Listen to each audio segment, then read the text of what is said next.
So Ethan Klein's podcast with Hasan Piker has been going strong for the past 2 years, all the way up until episode 61, which aired in October, where they talked about Israel versus Gaza. The conversation in that episode got very heated, with a lot of Hasan's fans getting mad at Ethan, to a point where he had to address the hate on Instagram when he said, "Please don't take these political conversations so personally. Being called a class traitor 1,000 times because I'm only a social democrat and not a full socialist makes me not want to have convos like this anymore," which is probably the least productive outcome. Ethan also talked about it on his live stream, which was clipped by Ian Miles Chong and tweeted out with the caption, "Ethan Klein, the host of H3H3, is having a rude awakening to the fact that the far-left woke audience he's courted over the past few years, alongside his co-host Hasan Piker, utterly despises him and stands for everything he hates."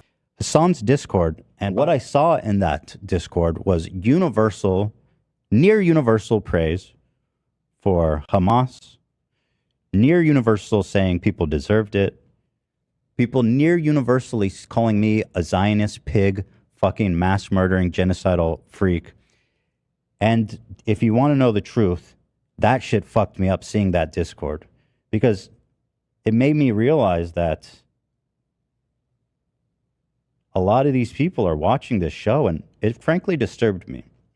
Ian Miles Chung follows up that clip by saying, "He was warned. Jordan B. Peterson warned Ethan that this would happen, that they would turn on him, and he would have this moment." He then shares the tweet Jordan made to Ethan almost 2 years ago now, where he said, "Also, I should warn you that those who engage in cancel culture generally live to regret it. I'm not going to come after you, except politely in this Twitter stream, but the chickens will definitely come home to roost. You will be held to higher and higher and soon impossible to maintain ethical standards by the very mob you currently wish to please. Then you will make a mistake, and they will devour you with glee. Please take this warning seriously. I liked you." So normally it would just end there, since there's been no leftovers episodes since the Israel versus Gaza one, but we did get a pseudo leftovers episode when Ethan Klein went on to Hasan's stream to discuss the topic more in depth. A Hasan and Abi meme account tweeted out a clip of this conversation and says, "Hasan perfectly explains the optics of from the river to the sea to Ethan Klein." Terrorist groups use it. And so, like, there are reasons, whether you agree with them or not, you're justified Hamas to says disagree. free Palestine as well. Does that mean free Palestine means eradication of Jews? It's in their charter too. No, it doesn't mean that. Okay, what's the difference then? I mean, obviously the context matters, right? Some people mean it that way. That's what I said. That's what I said. I don't think that, because from the river to the sea, in the saying itself, is people interpret it as the annihilation of Israel. That's how people see it.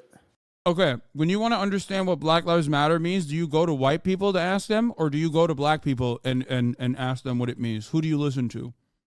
Say what? When you want to understand the purpose behind a slogan, do you go and ask what white people think about Black Lives Matter, or do you ask black people what they mean when they say Black Lives Matter? I guess I would probably just ask anyone involved in that movement. I don't know.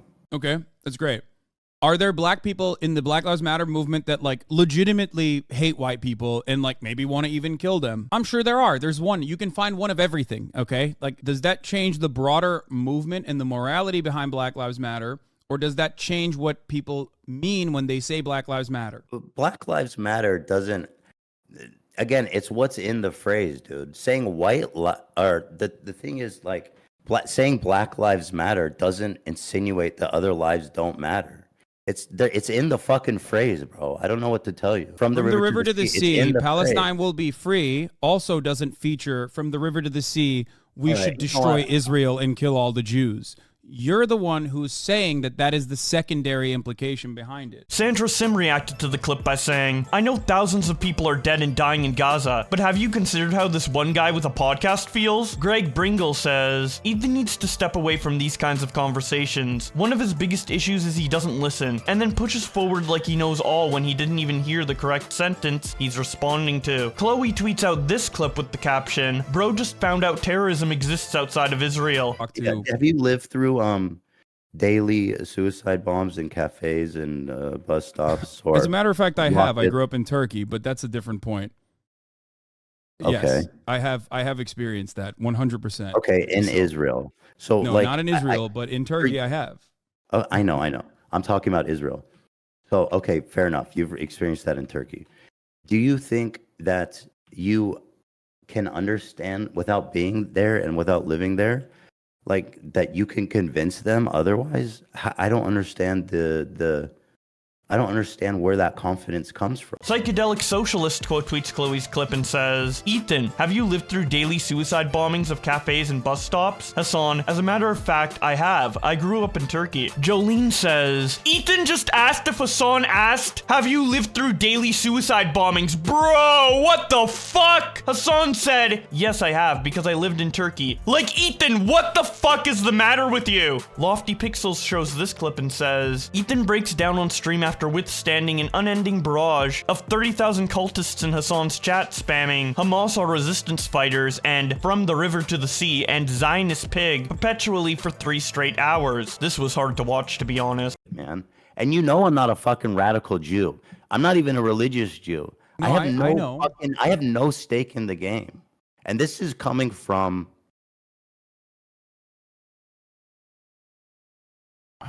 I know.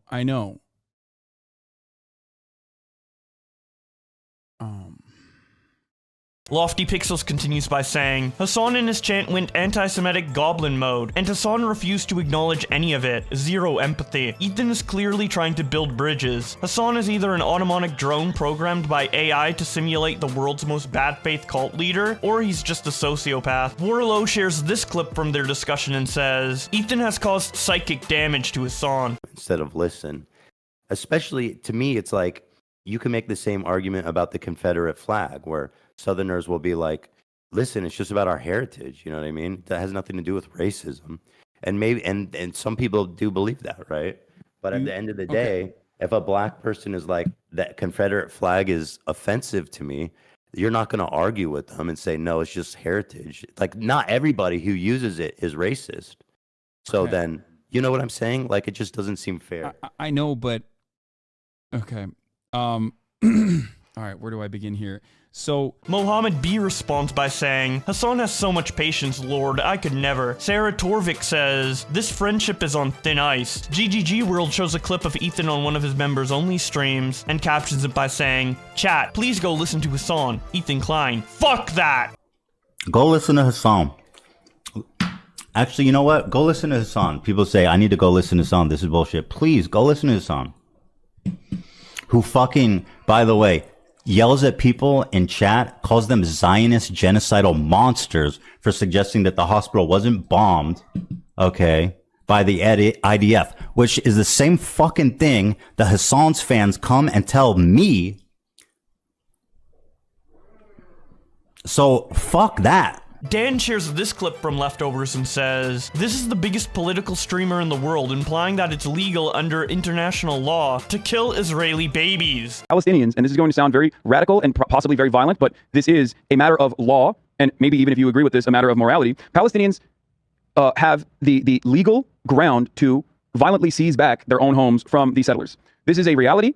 And that is precisely the reason why they have to exist under endless occupation in the West Bank. You know what? And that's why I say, if it was settlers, that would be a lot more understandable. Yeah. But let's not obfuscate. Okay, I understand what you're saying, but this dude just called babies militants. No, I understand, and there are baby settlers as well. But there are baby settlers as well. There are babies in the settlements. But the babies that killed were not. I know. Okay, so now that we established that, no, hold on. Now that we established that, Tim Pool quote tweets Dan and says, I don't know how Ethan didn't cancel Leftovers right after these comments. How can you even pretend to be aligned politically with someone like this? Hasan has gone insane due to audience capture. And now we get to the more recent stuff. Nicholas Diorio takes this clip from one of Ethan's recent live streams and says, Leftovers is done. Hamas Piker in shambles.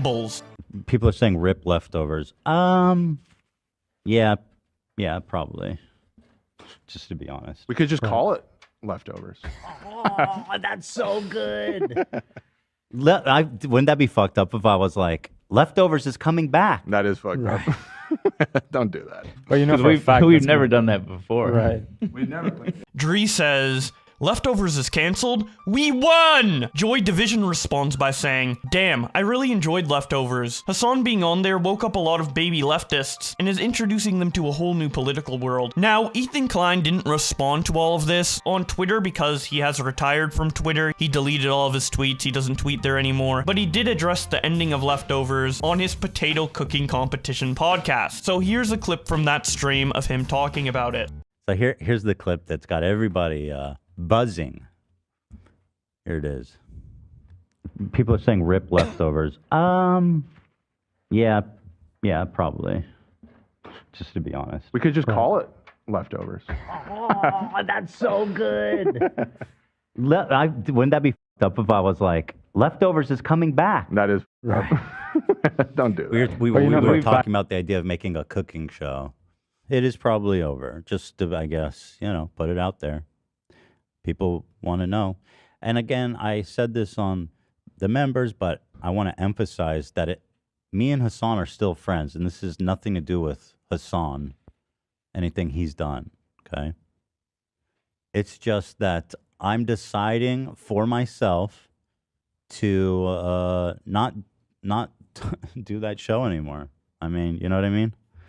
I know there's a lot of people upset that like the show, and I'm glad. Frankly, I'm happy. I'm sorry that it's probably ending, but I'm grateful that everyone that watched and enjoyed it. It's nice to see that people care about it and are But at the end of the day,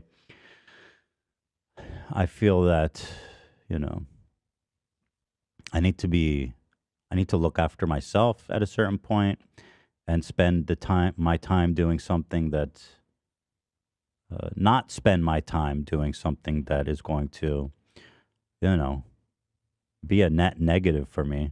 It's my life. To a certain point, it stopped becoming a show to an extent, or at least just, the very end of it. And, it's my life. So I have to protect the sanctity of that. And that's why I'm probably going to not do it anymore.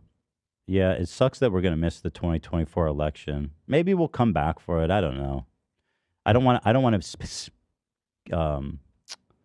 set any expectations anywhere. You know what I mean? I want to keep it just open for myself. But I have a question.